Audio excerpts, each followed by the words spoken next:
Hey and welcome back to a new video. In the last couple of years, notebooks to me became much more important than my desktop PC. As sad and weird as it sounds, but I'm spending most of the day 8 to 10 or 12 hours in front of my notebook just working on all of the different things.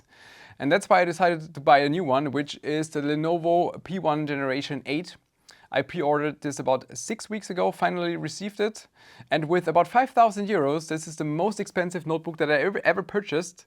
And I hope that it was worth it. The Seasonic PX 2200 is currently one of the strongest PSUs available, and it comes with two native PCIe 5.1 connectors, which allows to even hook up natively to RTX 5090. That is perfect for any overclocking system or high-end workstations. I'm also currently running this PSU, and so far I'm really satisfied with its quality and performance. The cables are very flexible, there are also cable comms included, and in addition also a 90-degree ATX 24-pin adapter, which also functions as a PSU tester at the same time. The fan is semi-passive, and even at a high load it is still very quiet. Find all information about this PSU in the link in the description. I only bought my P14S 2 years ago that I used the past 2 years, which was definitely also a nice notebook with 14 inches. It's rather small and light, but still quite powerful with the specs and the hardware that is inside. But the choice was also because at that time I was traveling much more and I had different preferences. So for me, the size and weight was just balance-wise more important than it is these days, where I'm spending most of the time running around in the company building just from A to B, and I may be carrying my notebook, but in the end just working with it just became much more important.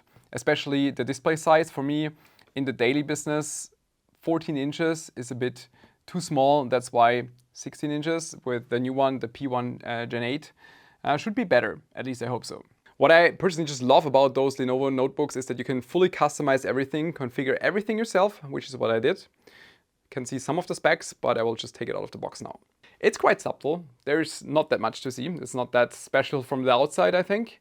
But what I love is that they changed, from what I can feel, the surface to aluminum, or at least some sort of like a light metal alloy, because the previous one, the P14S that I had, was having this, I don't know, a bit of a rubber soft touch surface kind of thing that just gets messed up so quickly with scratches. But this definitely looks and feels a lot better.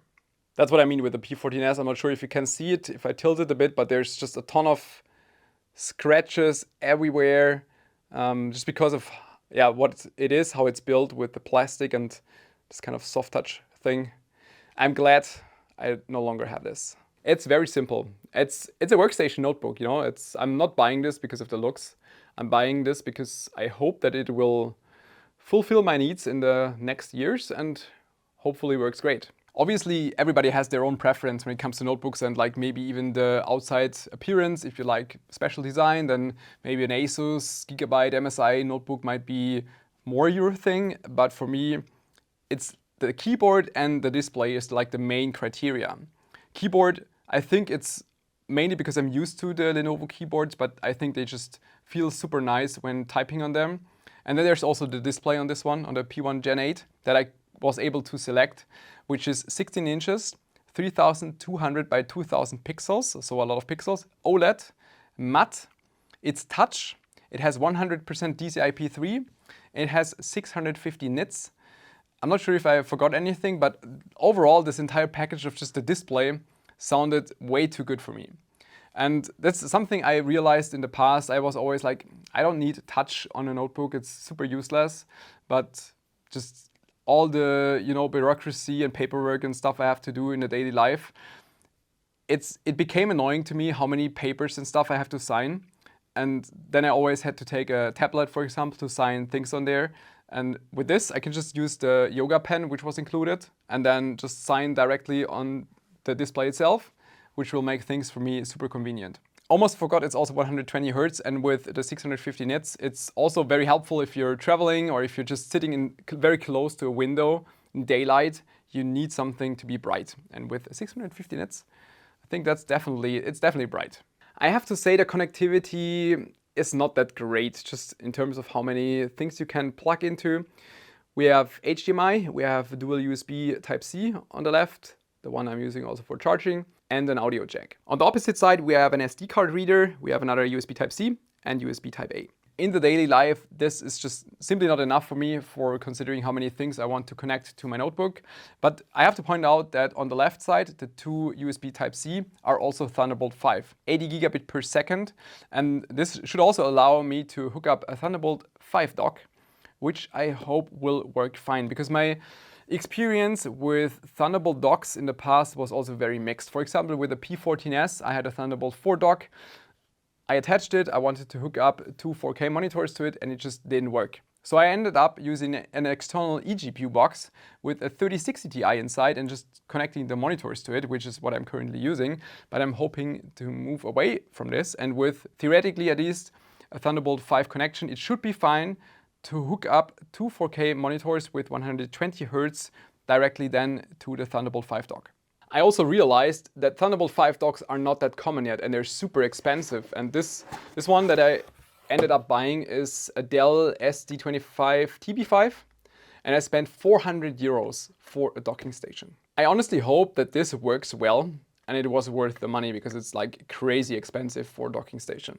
Pretty simple, but also some things I never understand about the docking stations. Maybe I'm just not smart enough to use them, or I don't understand the concept maybe.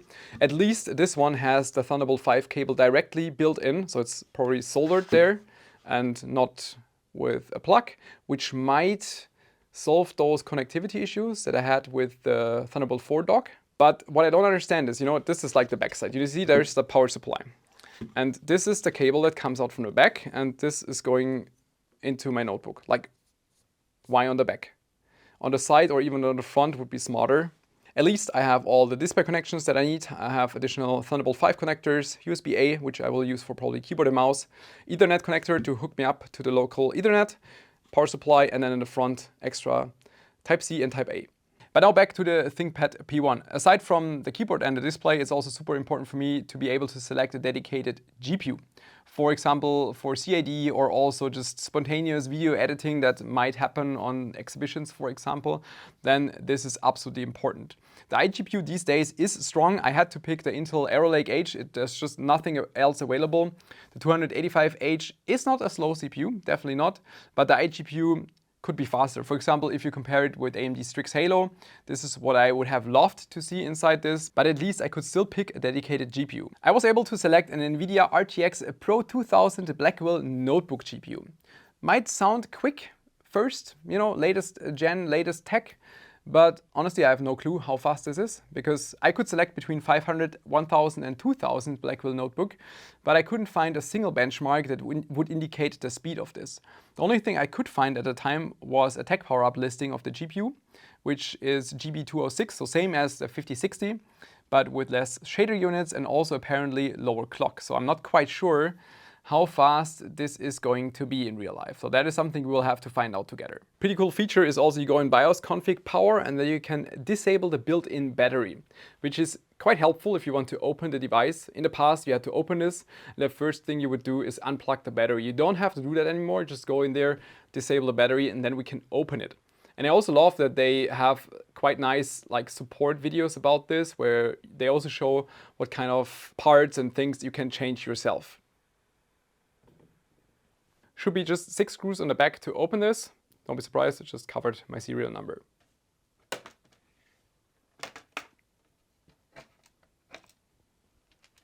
Now this fully surprised me. I just wanted to show what's built in and what kind of components I selected. So I have two M.2 slots. One is occupied with the 4 TB SSD.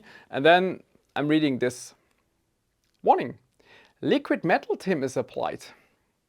I didn't even know that Lenovo was doing a liquid metal. I just want to see how they did it. That's always super interesting for me on a personal level, but I'm not sure if I want to. Yeah, I have 3 years warranty on my 5,000 euro notebook. Do I want to directly ruin this on the first day? Give me a couple of seconds to think about that. In the meantime, we can enjoy that this is also LPDDR5X CAMM2 as memory. Well, at least this we definitely have to check out. That's 64 gigabytes of memory, which is looking at the contact patch. And there's this interposer in between, that's the grayish part with the contacts on top, and you could also take the interposer out, and underneath you would find the contacts on the main PCB. RAM axle, 64 gigabytes. I'm not even sure why I'm so careful. Most of the time I don't care that much, but yeah, not trying to ruin this on the first day. Memory is back in place. I decided to not open this for now. I will still think about it, but at least close it for now and at least use it once first. The CAMM2 module that's built in is 64 gigabytes, but also with 8,533 megatransfers of speed, which is quite fast. And it's also always interesting to see that the notebooks often with LPDDR5X just have super fast memory. And now I will just take a couple of days, install all my software and features and benchmarks and see how it is living with the P1 Gen8. A couple of days later, and that's my setup. Just ignore it, you know, it's work. It is what it is. So I have my notebook and the docking station, which worked surprisingly well. Not perfect, so I had some issues here and there. The first time I tried it, it worked perfectly. So just plugged in the monitors from the back, hooked up Thunderbolt 5 to the left, and everything was straight detected and usable. Now, during the days, sometimes I'm coming to work and then I'm plugging in the rear Thunderbolt 5 connector and just nothing happens. I can hear like the USB connection, whatever sound, and then nothing gets detected. Then I have to reboot and then use the front one and then it works like it is right now. So I'm not quite sure what that is, but kind of, yeah, works for me. Just have to reboot, plug it in and then it works. But it's still much better than anything I had in the past. By the way, we also have our own Thermal Grizzly Discord server now, and you're absolutely invited to join. I will put the link of this in the description. We will look at the performance in a second. For me, the battery lasts between 4 and 7 hours roughly during a normal workday. It just highly depends on what I'm doing. CAD, just watching some YouTube videos on the side, or just if I'm doing only Excel and then some emails. It just highly depends on what I'm doing, but something between 4 and 7 hours seems to be fully realistic for me. And especially plugging it in between to the docking station just works absolutely fine for me when it comes to the battery runtime.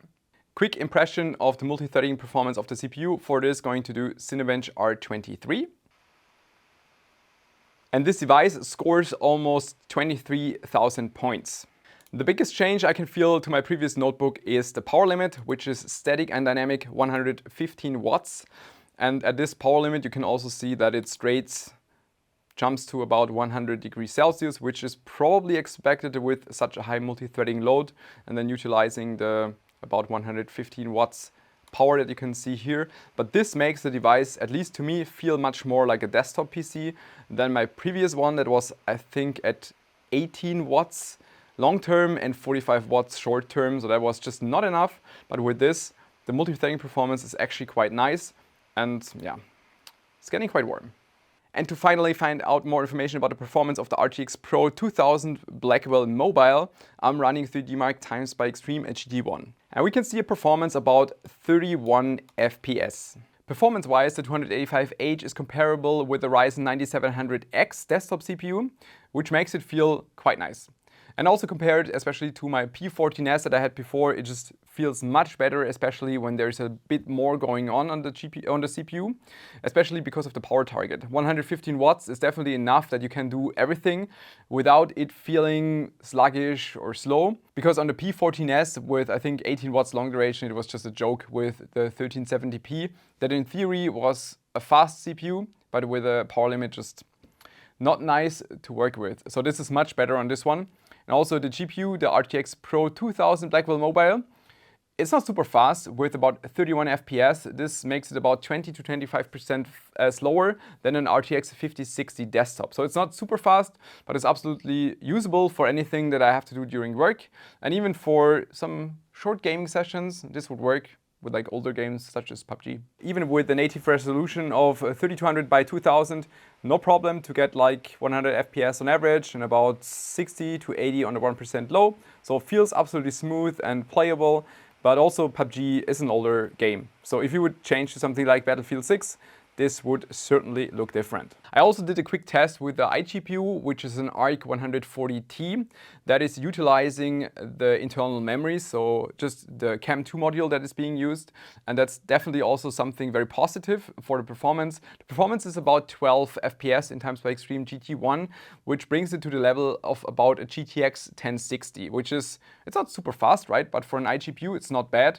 And for like any kind of desktop application, absolutely fine. And because of the CAMM2, it's a bit faster than if you would just use normal SODIMM. Overall, I'm absolutely satisfied with this device and my choice. It just meets everything that I need. And I hope that I'm able to solve this kind of annoying thing with Thunderbolt 5 in the docking station. I hope that I can find some setting that, you know, I plug it in and it just works. That's what I'm hoping for. But it's still better than anything I had in the past. And I also noticed the speakers are pretty nice. That's something it's not a criteria for me, nothing I pay attention for, but they sound so nice that it actually caught my attention, something I want to highlight. And also the cooling solution is much better and enjoyable than what I had on a P14S, because on a P14S, the hot air out is on the right. So if you have a mouse in your right hand, it always blows the hot air directly against your hand, which is, you know, if you're traveling in the train and you don't have much space and you have to keep your hand kind of close to the right side of your notebook, then super uncomfortable. That's what I had with the P14S. But here, hot air out is on the back. So that is just much better than what I had in the past. And just in the full package, like the performance I get in the size and all this, absolutely satisfied. The biggest problem still is the price. 5,000 euros for this performance is just way too much.